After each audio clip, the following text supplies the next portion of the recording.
I've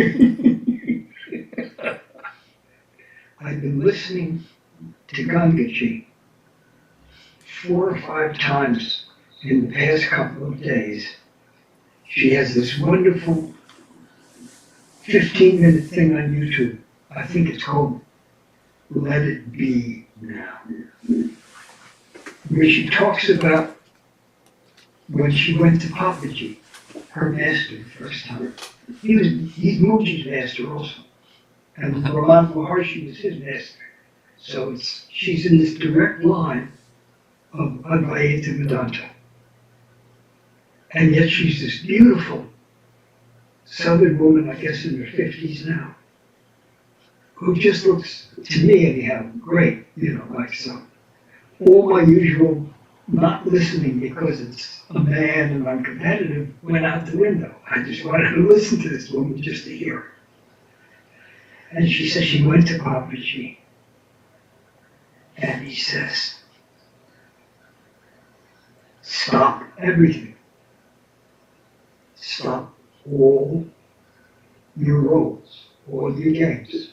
Stop being a man, a woman, old, young, rich, poor, smart, dumb, good, bad, educated, seeker, reluctant opponent of the seeker. Drop it all. Then rest in who you are.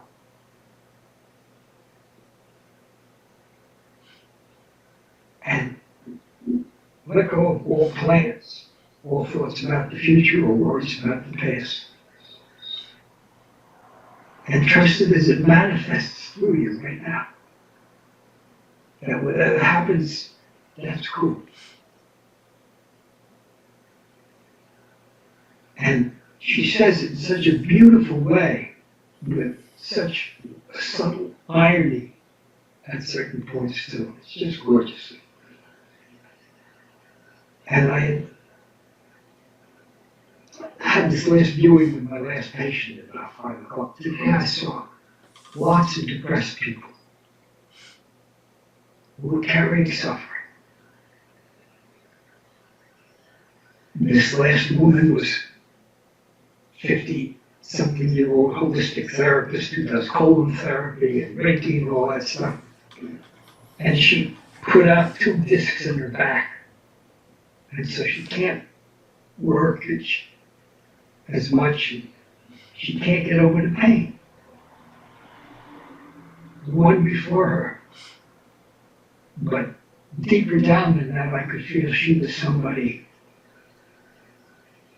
who had to give before she felt she could receive. She was busy fixing everybody all the time. She couldn't relax and accept what is. And then the one before her was a 78-year-old woman,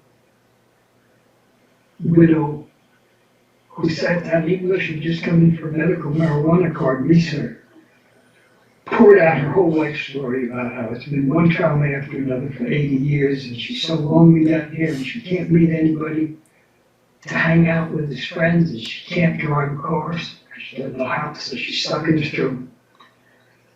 And then there was one after another. There was a guy who'd been addicted, and he was trying to get off, and he'd gotten addicted to pain pills, and it just brought up what is suffering and what is depression. And it got clear to me, depression is an active diversion of our mysterious life force that we experience as love and that does the healing. So instead of flowing in the optimal way so that we feel blissful, we divert it, and it blocks the natural flow. Exactly what the mechanism is depends on which set of metaphor you use, because all concepts are maps in our heads of different concepts of how things are. But we don't know what the fuck is happening. We don't know. And we can't know. All we can know is our concepts. And we've been suffering the same way from time immemorial. But the words and concepts that we put on the suffering have changed with every culture. And right now we're in this very unstable, fluid time where the religious concepts of suffering are, most of them haven't a date yet. Is there something really there? And the biological ones, well, it's a mechanism, but it's not, we're not just machines. It's more than molecules or even at the radiation level. Where is it, So I can't go into that in any detail tonight. I've spent my whole life exploring all the available so-called sciences and finally realized science is the hypnosis of our time. Just as religion was the hypnosis up to about 500 years ago, where everybody believed this is reality. 5,000 years ago, they believed that when you died, you went someplace with all your possessions and your horses and your slaves. So they killed all their slaves and family, and because everybody's going to go to the same place, right? That's what pyramids are about. Everybody believed it. Now, the hypnosis is called science and rationality. So you think if you put the right labels on something, you understand it, and have any control over it. My sense of depression is it's simpler and more mysterious than our current sciences and our current maps. That everybody who isn't enlightened is more or less depressed. They are blocking the optimal flow of energy. When you block your optimal flow of energy, you experience it as more or less depression, as a loss or a lack of love, which makes you into an addict, because addictions are temporary opening of the valve. A little more energy flows, and or forgetfulness. That the part of you that says, I'm suffering, doesn't work so good anymore. So it's not that you're not suffering, it's that you don't realize you're suffering. But you're still making yourself suffer in addictions. Trauma, you're blocking the flow of energy by energizing the trauma member. You're saying, you can't do this, you shouldn't do that, you can't go there, and there's something so haunting that you can't let it go. Anyhow, all these different things have in common that they block the active flow of loving energy. And the common healing is how to let go of the blocks, whether you do it with energy waves, different frequencies, or chemicals, or massages, or words. But underneath it all, there's this mysterious communion with existence that's facilitated by the healer and facilitated by whatever methods you're using that allow the communion. If the person doesn't want to heal, if their negative hanging on is strong enough, they can fight any kind of healing, whether it's human or physiological or energetic. And I say these things not from theoretical figuring it out, but from my experience with literally tens of thousands of human patients and people. I've worked with meditation and stuff like that for over 65 years, not to mention my own 86 years of trying to work with these demons, seeing how my mother's family all blocked the energy in this way. My father's family did it in that way, but they were much more loving than my father's family. My mother's family much more tight aggressive. Anyhow, that's the basic theory, and I'm here to respond to you guys, and I'm so grateful that you put up with me.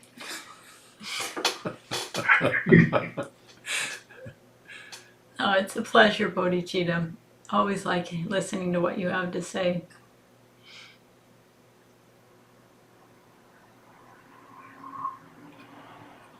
I understood what you said. You are correct. I've been experiencing these things at the same time. Something is going on a big level. I actually met Papaji briefly. He looked at me. I was standing at a corner in Lucknow, and he looks at me and starts laughing in his car, and then he drives away. And then several years later, we had an experience with him, and he shows up, and we were sleeping on Vashon. This is the first house we built, and what was it? The next day we have a 3-day satori, both of us. And so that was my interface with Papaji. When I was driving through the valley in around the year maybe 2000, 2002 with Chinmaya and about Carolyn and Chris, I think there was Sangeeta probably, and Swamiji, and Vasant, who's now Vasant Swaha, an old sannyasi, was Papaji's driver. And we met for a tea on a porch. And here's Chinmaya and Papaji carrying on this amazing dialogue. And all of a sudden Papaji turns to me, grabs me by the arm, looks at me smack in the eye, and says, "Find out who you are." Don't know. And she said, "Don't think about it. Don't say, I know I don't know. Really don't know. Live in wonder and innocence."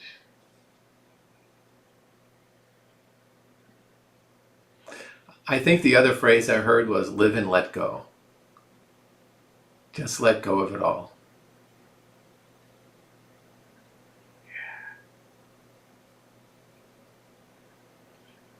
I'm really hoping to hear from both you guys what that model of depression, suffering, pain, etc. brings up in you. Any experiences to share, any opinions, anything, because I trust what comes through each of you so much. I value these conversations. Well, I'll start. And I told you not too long ago, I've had adult asthma. And not too long ago, I was starting to have an asthma episode. And then my vagus nerve, I guess there's my vagus nerve, one on each side of my body, relaxed, and I don't have asthma anymore. And it was holding on to trauma, waiting for the next abuse cycle. I was just holding my breath. So you're right. This is what we do.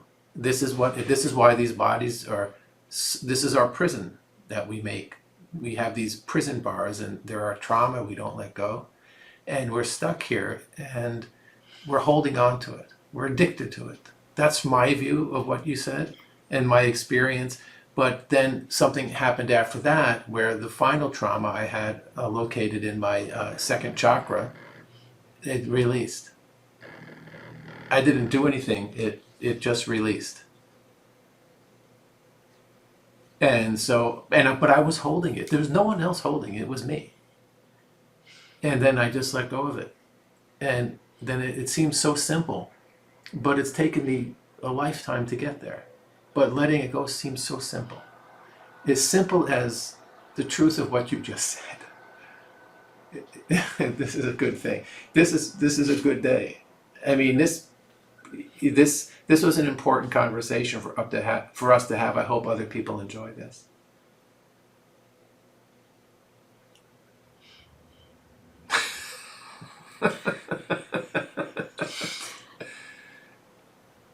I don't know. Maybe I'm just in that let go mode. I don't think about trauma, or I don't dwell on any of this. Just keep going with the flow.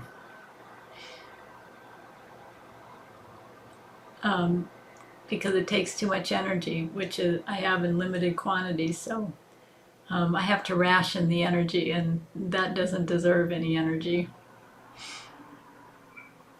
Is the going with the flow an effort, or is it a letting go of effort?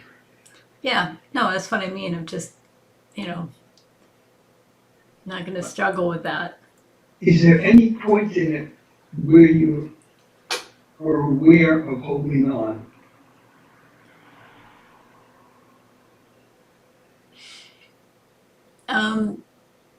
Maybe when a memory comes back to me and I let it linger for a while, then I go, oh, that's a waste of time.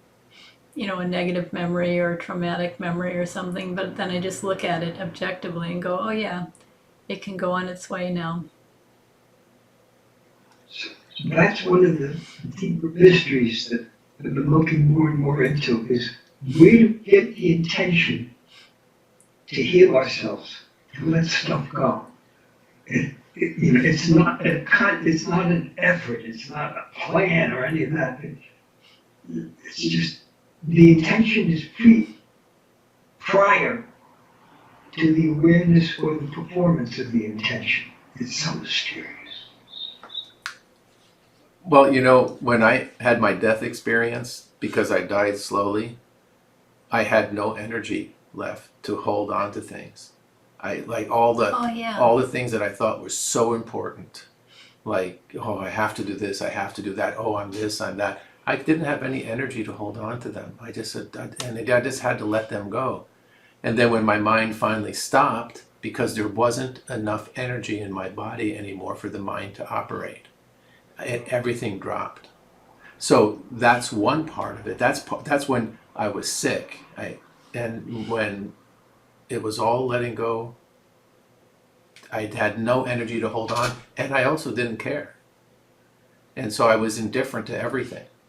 And this is what Samantha tells me all the time, and I know that Samantha's going through a physical crisis, and I know that, I tell her, I said, you're not going to ever come back here. I mean, you're letting go of everything.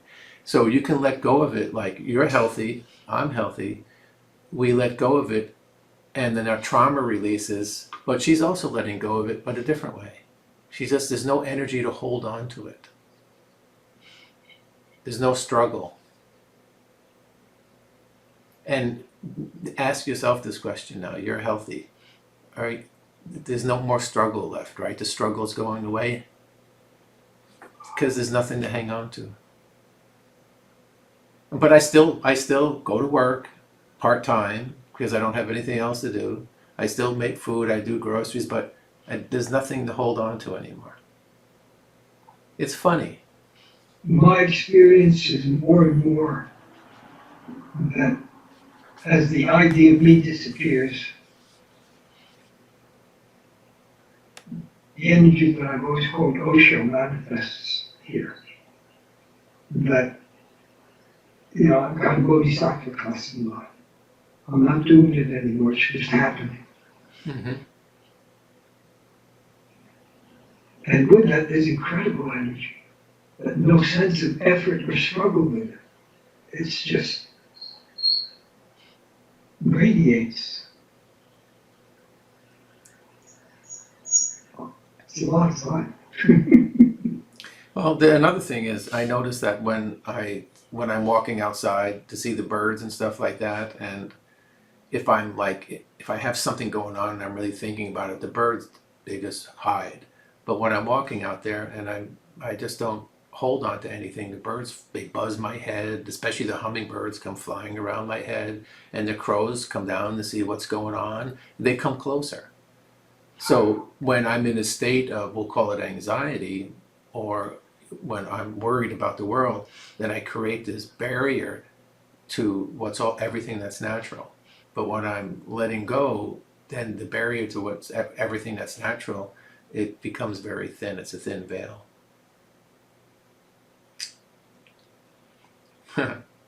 I think you're explaining this so that it's very easy to grab and get. I haven't talked to you guys since Nihar put the body, right? Correct. When I heard he was dying, I got this email from his wife, near and old. I've known them intimately for 40 years. And that morning when she said he's going to the hospice, he's going to die in a day, I became deeply preoccupied and disturbed in a way that I haven't been in years. And as the day went on, I realized I'd never told Nihar how much I loved him and admired him. That it was a deep mammalian guide program not to be intimate and open and totally authentic with other guys, really with anybody. And somehow that was his dying gift to me, that since I realized that, I've been more intimate, more honest, more authentic, less playing games and less full of shit than I've ever been with all my patients, my friends, my family. And it just, each one of you looks different tonight. I've never seen you this way. I don't think your faces have changed that much. It's I've allowed myself to experience you more authentically and intimately than I ever did before. We have so many masks, so many filters, that we think we're seeing what's real, and we have no idea how much we're changing it, distorting it, how much more beautiful and glorious it is than we allow. That was Nihar's gift to me. He, as you know, he didn't go anywhere because there's no place to go. So he's probably hanging with you. I mean, everyone that we've helped and assisted in the dying process, they always stop by. Or as people that we know, they always stop by after their death. I wish you'd share some experiences of that, because this is the other reason people hang on, they're afraid of death. Yeah. And you're the most authentic witness I know in the body of what happens after death. So if you could share any stories. Would you like to hear one now? Yes, yes, Okay. yes. Well, you know Dr. Gordon was the first person that listened to my story. And then he shows up 2 weeks after his death, he shows up and I was in bed and he says, "Doug?" And I sit up and I go, "Oh, hi, Glenn." And he's silhouetted in form, so I knew it was him, but he was just a golden radiance. And he was just so pleased that I could see him, and I was so pleased to see him as well. And so that exchange, and there's always an energetic exchange when that happens. It's always the case. And then a friend, Dayanand, who lived in Bali, I never met him physically. We had similar features, though. He had an aquiline nose like I do. Of course, I'm German and French, and he was German. And so there was similarities to us genetically, but he read my story and he goes, this is it, this is it. He knew he was dying too. But in reality, we're all dying.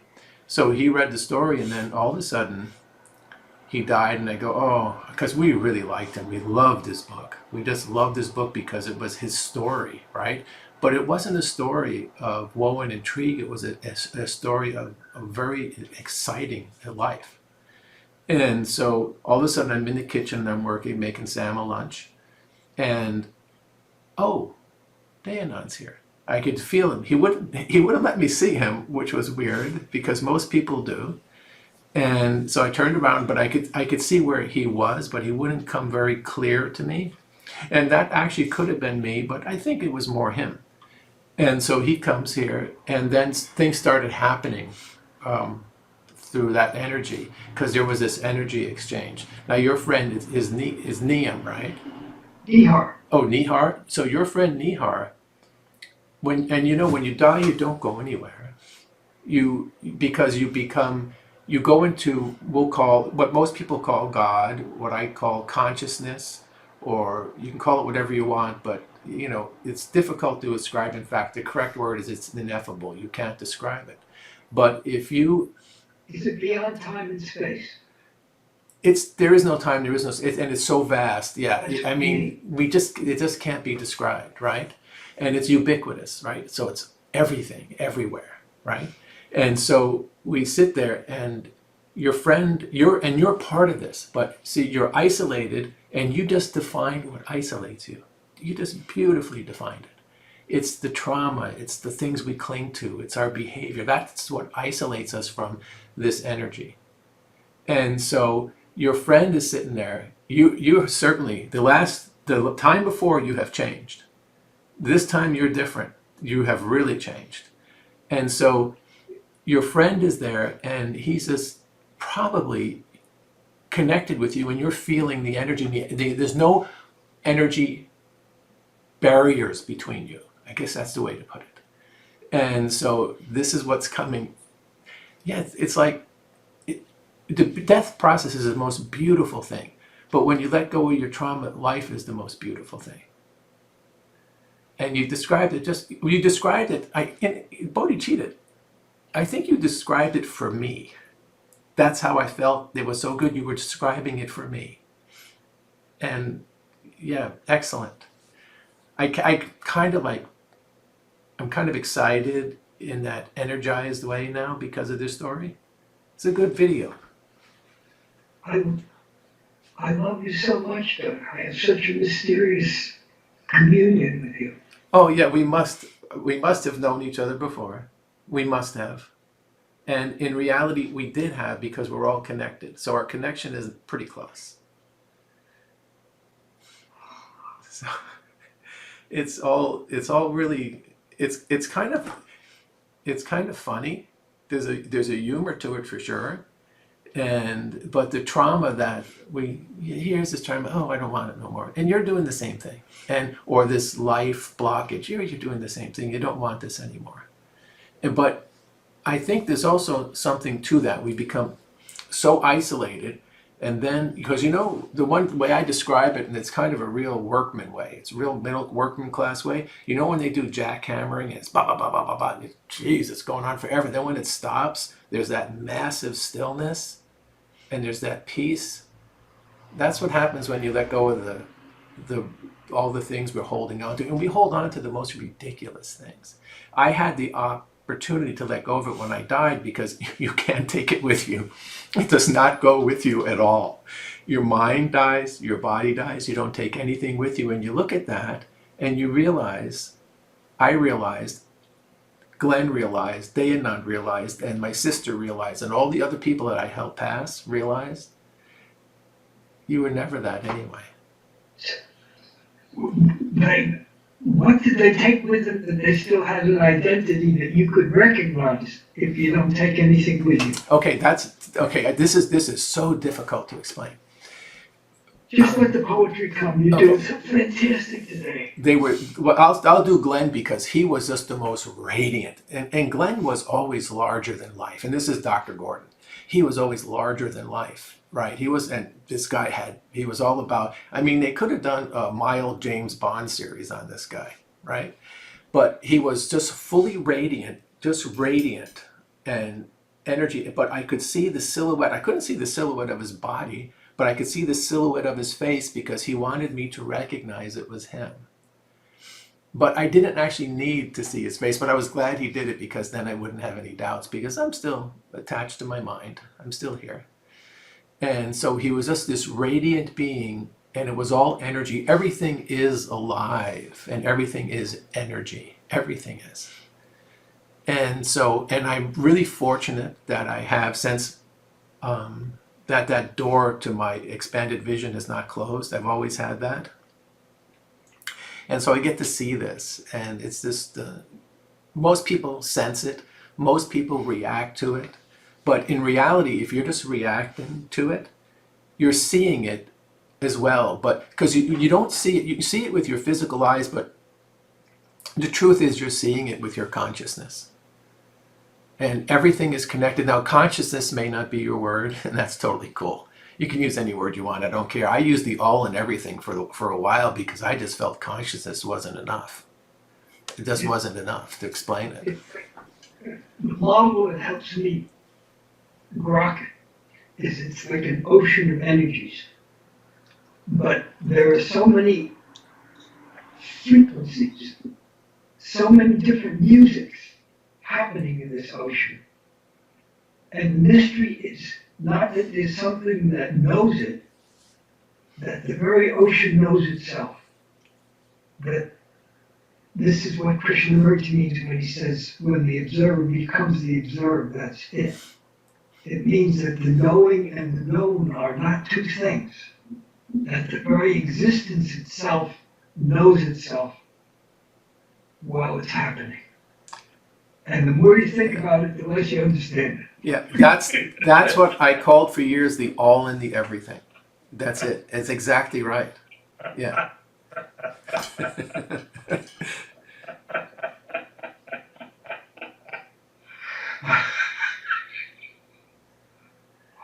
Yeah. But stick around. Okay. Like my great spiritual teacher said, that's all.